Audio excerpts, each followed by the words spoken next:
tuh udah 40 tahun kali, lebih ya, 40, 50 tahun, 40 tahun. Bahkan kenal dari orang tuanya. Tapi terakhir ketemu mungkin sekitar 10 tahun yang lalu, berbeda. Berbeda. Itu iya, berbeda, kehidupan yang berubah itu semuanya karena Tuhan.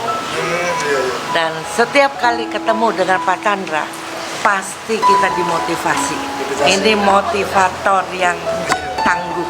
Itu membuat kita merasa dibangun, kita mencari Tuhan. Luar biasa, kepribadian yang beda, luar biasa. Ya.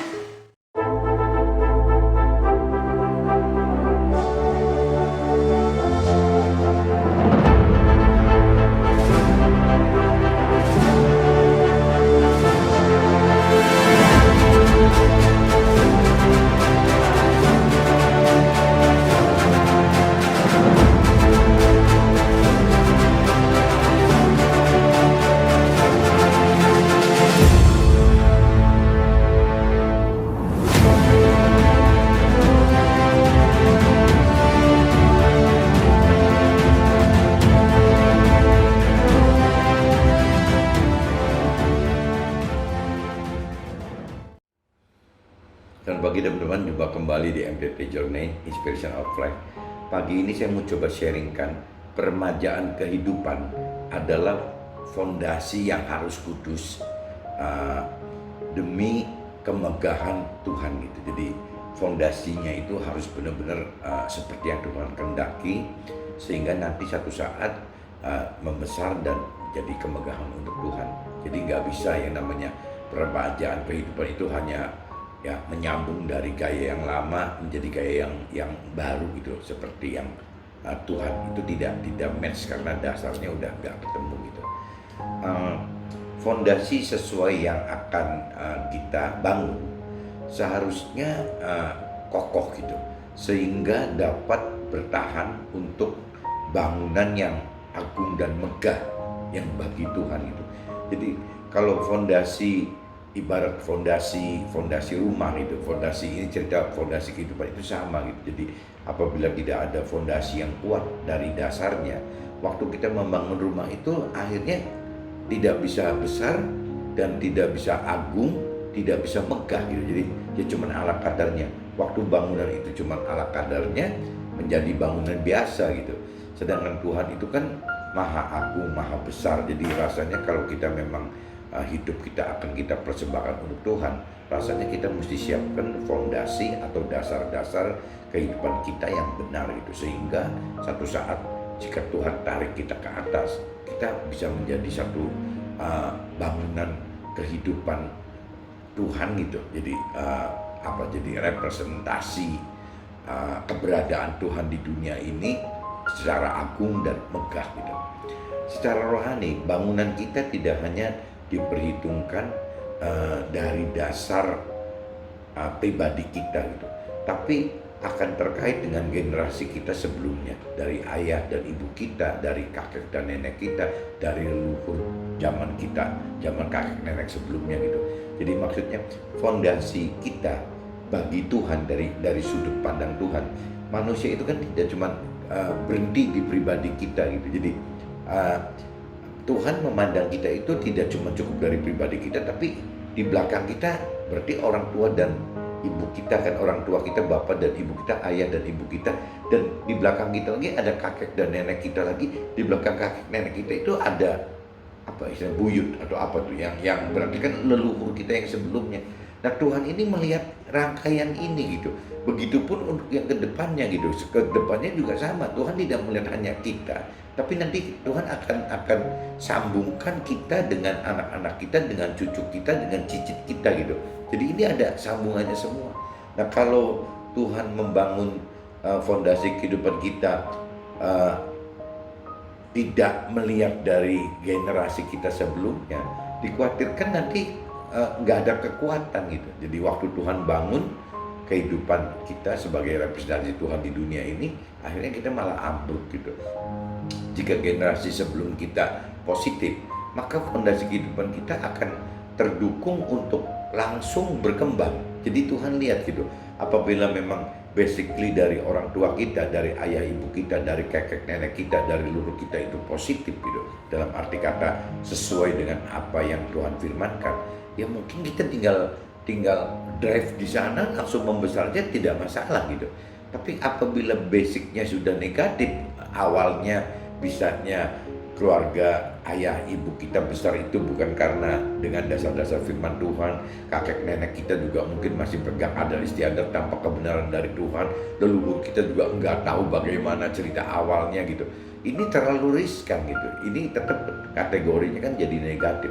Meskipun secara duniawi bisa saja ya warisan ayah ibu kita banyak gitu, besar, warisan kakek nenek kita besar, tapi di kacamata Tuhan itu kan tidak dihitung gitu, karena ini yang nanti bakal diklaim sama iblis bahwa ini statnya udah gak bener nih, jadi nanti sia-sia waktu kita bangun besar, sia-sia.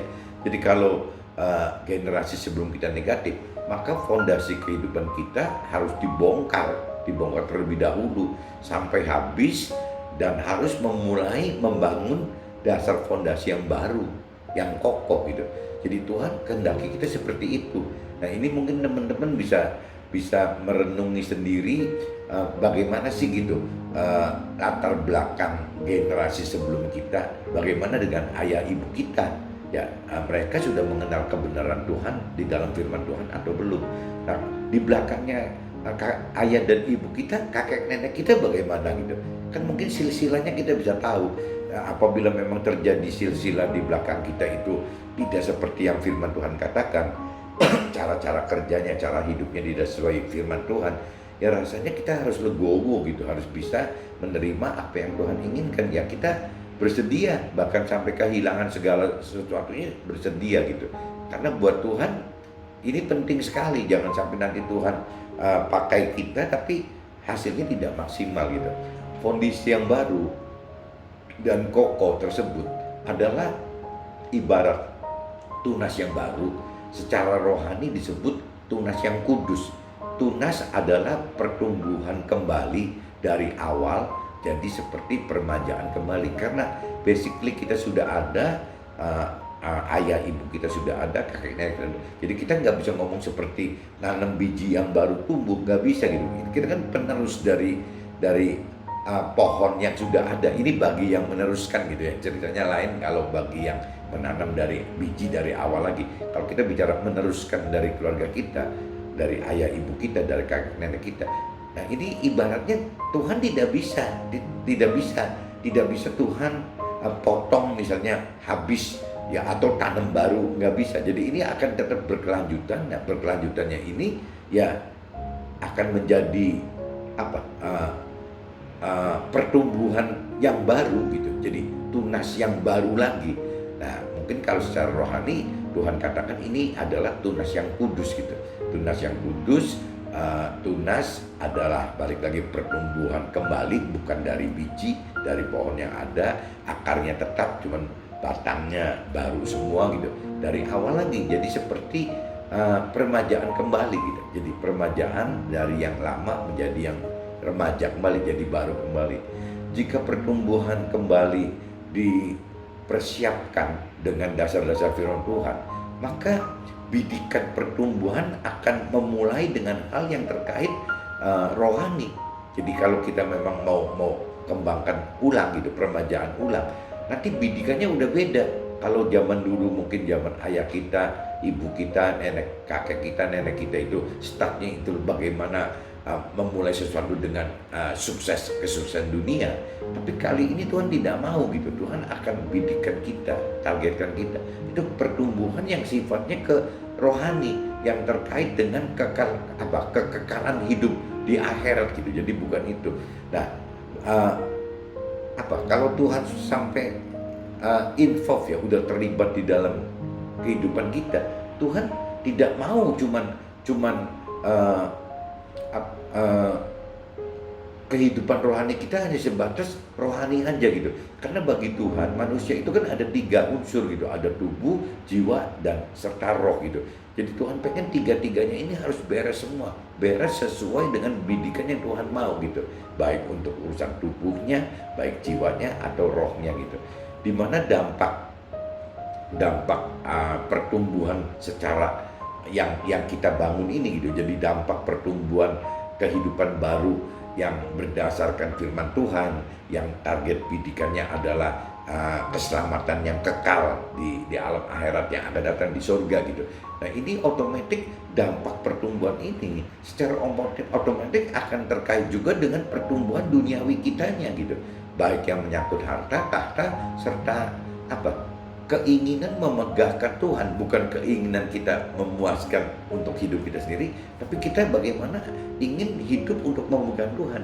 Nah ini jadi positifnya.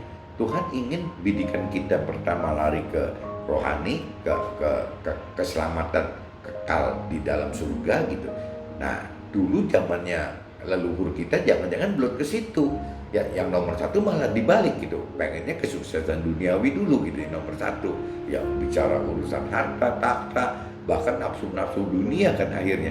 Nah, tapi kalau dengan Tuhan kan terbalik gitu. Jadi bagaimana caranya Tuhan bidik kita ke arah yang keselamatan kekal di surga. Nah setelah itu pasti Tuhan kasih tambahan, kasih bonus gitu, katanya ekstra. Pasti urusan kesuksesan duniawi. Jadi sasaran target hidup kita bukan kesuksesan duniawi lagi.